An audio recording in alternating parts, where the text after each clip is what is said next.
Nakaalpas na sa pagkakatago doon sa selda.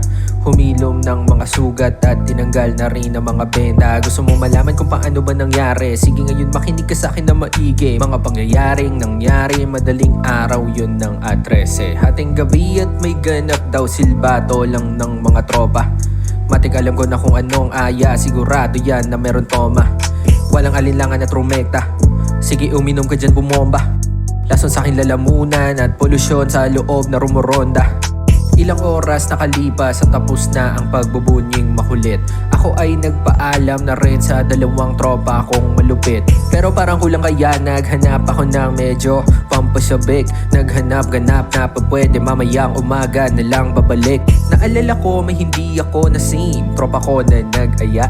Sabi niya sa akin, saan ka pre, may ganap ka na ba para mamaya? Nireplyan ko na, tinanong ko lang kung saan ka ba? G pa ba? Agad-agad nagsin at sinabi sa akin, manda pa, tara na.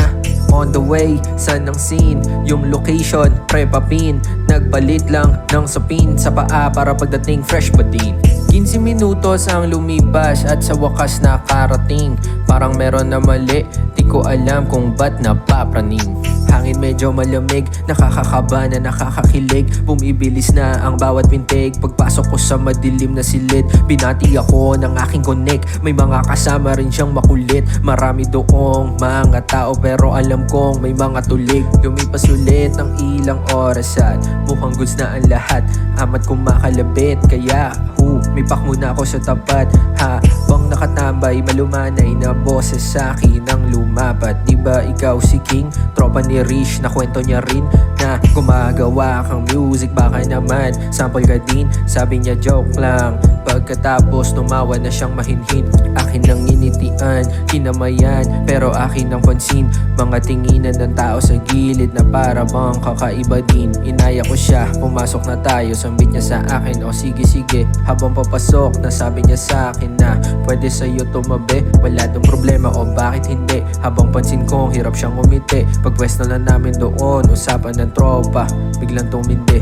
Meron daw beef kasama si Rish, yung tropa ko doon na aking minit. Nagkainitan dahil sa tingin at di lang iyon, may history din. Agad-agad ko siyang hinanap. Pagkabalik ko doon nga sa spot, lumabas daw si Rish para ayusin lang yung sa parking slot. Kinutuban na ako at parang mali na ang ihip ng hangin. Inaya ko na mga tropa, talbog na't sumama sila sa akin. Paglabas sa venue, mga tao may pinapalibutan. Ang hirap na magpatabi, lahat sila parang pulong puputan. Nakarating na din sa gitna, nakita ko ang tropa na pinupulutan. Wala nang iba pang aksyon, kailangan ko na ngayon siya natulungan. Balak ko sana'y umawat pero parang merong nakaabang. Maling nagduda ako kasi inuna ko na aking tapang malamang.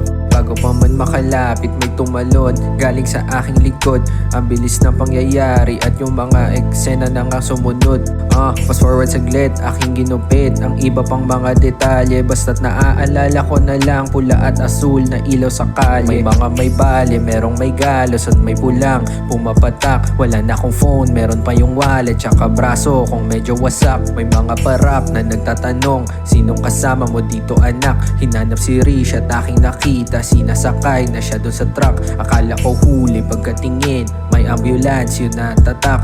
Andun sa stretcher may dalawang tao sa kanya na nagaangat. Kami detain, hindi daw namin pwede i-check kung ano man yun. Medyo hilo pa ako sa pangyayari, dami na tanong, ganto nangyari, no ba iyon? Meron daw kutsilyo, sa'yo ba yun? Huwag kang manlaban, itigil mo yan, sumama ka sa amin sa station ngayon. Mga sumunod na pangyayari, sigurado namang alam nyo na yun. Saglit lang din naman nawala pero okay na.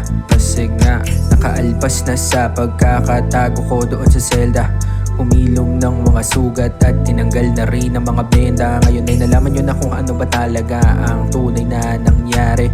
Mga pangyayaring nangyari madaling araw yun ng A13.